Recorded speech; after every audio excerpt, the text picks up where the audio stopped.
नमस्कार विद्यार्थी मित्रांनो. स्पर्धा परीक्षा म्हटलं की आपल्याला प्रश्न येतो की खूप वेळ लागतो, खूप कालावधी अभ्यास करावा लागतो, खूप जास्त अभ्यास करावा लागतो, दिवस रात्र अभ्यास करावा लागतो.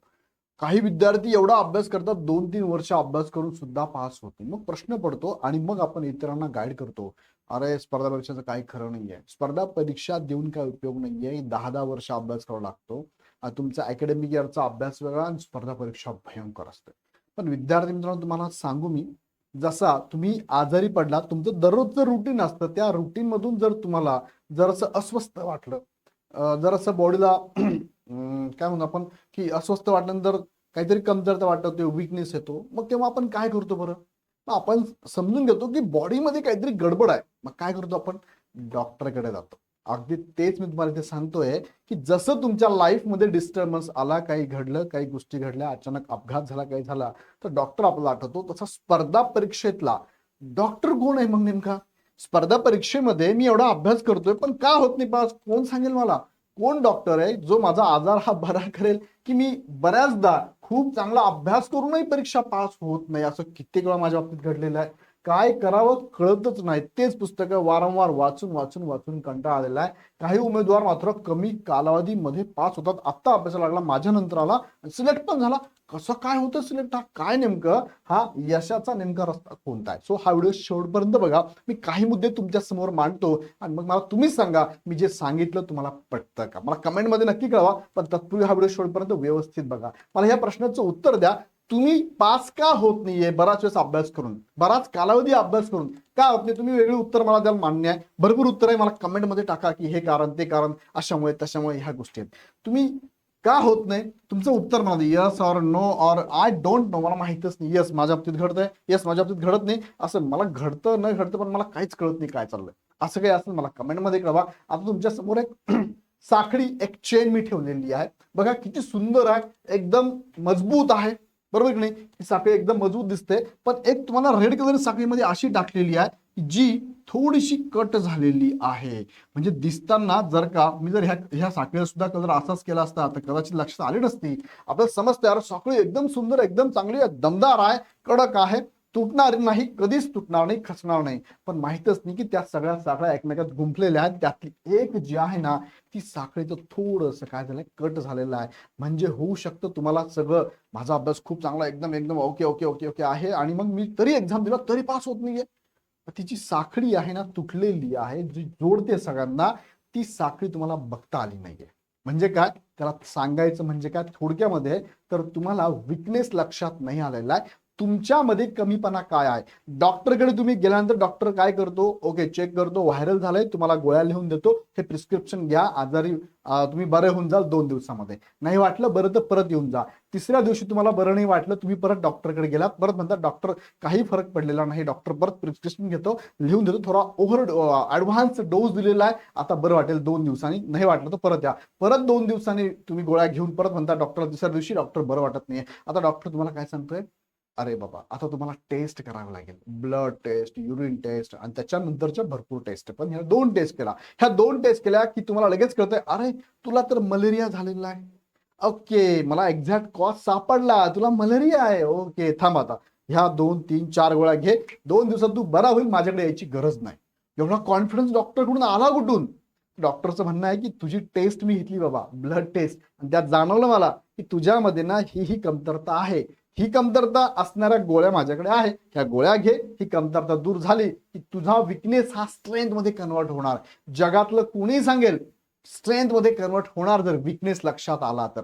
मला सांगा, तुमचा विकनेस नेमका काय तुम्हाला माहितीये का?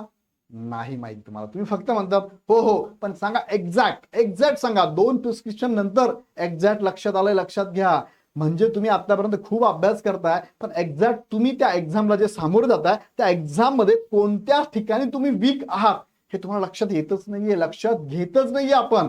आणि तोच मुद्दा खरं म्हणजे महत्वाचा आहे. जसं तुम्हाला जर बॉडी वाढवायची असेल, बॉडी बनवायची असेल, बॉडी एकदम स्ट्रॉंग बनवायची असेल तुम्हाला, तर काय लागेल? दररोज जिम करावं लागेल.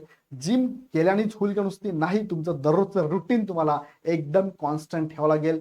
त्यानंतर तुम्हाला कन्सिस्टन्सी ठेवावं लागेल. त्यानंतर तुमचं जे फूड असतं ना, दररोज तुम्ही काय इंटेक घेतात, किती प्रोटीन घेतात, त्यावर सुद्धा लक्ष ठेवावं लागेल. हे सगळं जर बारकाईने सातत्याने केलं तर मी सांगतो तुम्हाला, जगातला कुणीच कोणीही असं म्हणू शकतं की यस आता माझी बॉडी सुधारणार आहे, मी एकदम जबरदस्त दिसणार आहे, बरोबर की नाही? हा, पण मात्र आपण जिमला दररोज जात नाही, हा भाग वेगळा. 10 दिवस 15 दिवस जातो, नंतर होत नाही. सो मला काय म्हणायचं, आपल्याला माहिती आहे, फक्त आपण लक्षात घेत नाहीये. मग आता इथे सुद्धा मला तुम्हाला लक्षात आणून द्यायचं आहे की तुम्ही तुमचा विकनेस कोणता आहे लक्षात ठेवा. सगळ्यांचे विकनेस सारखे असतील का? नाही, प्रत्येकाचा विकनेस वेगवेगळा आहे. प्रत्येक जण आपल्या लहानपणापासून आतापर्यंत जडणघडण करत शिकत आलेला आहे आणि या शिकण्यामध्ये प्रत्येकाने प्रत्येक गोष्ट वेगवेगळ्या पद्धतीने समजून घेतली आहे. सो कुणाचा सब्जेक्ट इंग्लिश वीक आहे, कुणाचा गणित वीक आहे, कुणाचा रिझनिंग वीक आहे, कुणाचा इतिहास आहे, कुणाचा भूगोल आहे, माहित नाही. मग आता त्यामध्ये पण काहींचं असं आहे इतिहास चांगला आहे पण इतिहासामधला काही टॉपिक माझा वीक आहे, भूगोल मला आवडतो पण भूगोल मधला हा टॉपिक, नदी प्रणाली हा टॉपिक माझा वीक आहे, मला इकॉनॉमिक्स आवडतो पण इकॉनॉमिक्स मध्ये कर पद्धती असतात ती माझी वीक आहे. म्हणजे प्रत्येक विषयामध्ये काही ना काही आपलं वीक आहे.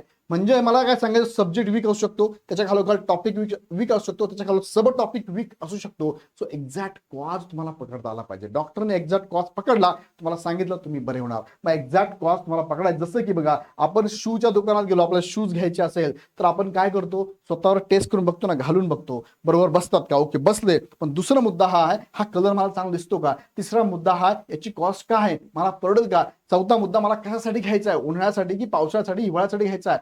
सातवा मुद्दा, मला फिरायला जायचंय, मग कोणते शूज घ्यावे. आठवा मुद्दा, मला स्पोर्ट लुक पाहिजे होता, मला सकाळी उठून जॉगिंग करायचे, कोणते शूज पाहिजे.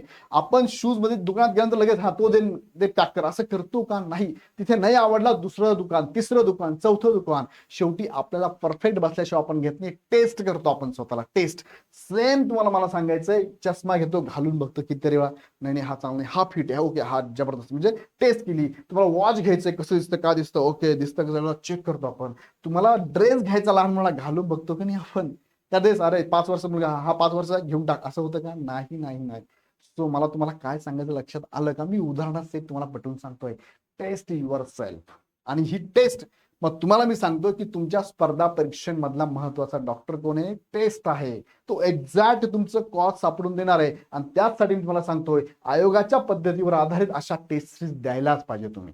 घाबरायचं नाही, अभ्यास झाला नाही झाला, किती झाला, काय झाला, ऍटलिस्ट कळेल मला. म्हणजे तुमचा थोडा अभ्यास झाला, 40% झाला, तरी टेस्ट द्या. टेस्ट मधून काय कळतंय की कोणत्या सब्जेक्ट माझा वीक आहे, त्या सब्जेक्टमध्ये कोणता टॉपिक वीक आहे, किंवा अजून क्वेश्चन पेपर सोडवताना माझी विकनेस आहेत का. टाइम मॅनेजमेंट जमत नाही, प्रेशर मॅनेज जमत नाही, मला शिफ्ट एका विषयावर दुसऱ्या विषयावर शिफ्ट होता येत नाही, शिफ्ट होताना मला एकदा रिडिंग नाही, दोनदा नाही, तीनदा रिडिंग करावं लागतं, एकदा रिडिंग मध्ये मला समजत नाही, माझा रिडिंगचा स्पीड कमी आहे.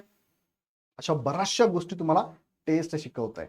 म्हणजे तुम्ही आतापर्यंत केलेला अभ्यास जो आहे तो बरोबर आहे का, त्यासाठीच तुम्हाला टेस्ट सिरीज देणं गरजेचं आहे. त्यासाठी इग्नाइट अकॅडमीने राज्यस्तरीय मोफत महा टेस्ट सिरीज चालू केलेली आहे.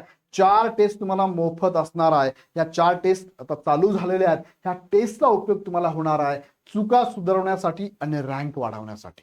म्हणजेच काय, चुका म्हणजे तुम्हाला काय म्हटलं आता, विकनेसवर काम करा, तुमच्या विकनेसला कन्वर्ट करा स्ट्रेंथ मध्ये, आणि तुम्ही या रँक वाढवण्यामध्ये नक्कीच टेस्ट तुमची मदत करू शकते. बरेच विद्यार्थी री आणि व्हिजन परत एकदा बघायचं असतं आपल्याला.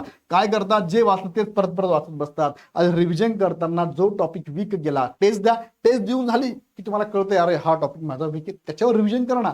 पण ती कशी करायची आहे, त्यासाठी तुम्हाला पुढचा व्हिडिओ बघायचा आहे. त्यासाठी आता लक्षात घ्या, मात्र रिव्हिजन करण्यासाठी सुद्धा टेस्ट सिरीज देणं महत्वाचं आहे. आणि त्यासाठी इग्नाइट अकॅडमीची टेस्ट सिरीज चालू आहे. 4 टेस्ट आहे. तुमची पहिली टेस्ट जर तुम्ही दिली नसेल तर ती पण तुम्ही परत देऊ शकता, जी की 3 मेला झाली आहे. आता अपकमिंग टेस्ट असणार तुमची 10 मे 2026 ला रविवार, कॉम्प्रिहेन्सिव्ह टेस्ट 2 असणार आहे 11 ते 12 ह्या वेळेत आहे. कंबाईन ग्रुप बी आणि ग्रुप सी साठी ही राज्यस्तरीय लेवलला महा टेस्ट सिरीज मोफत आहे.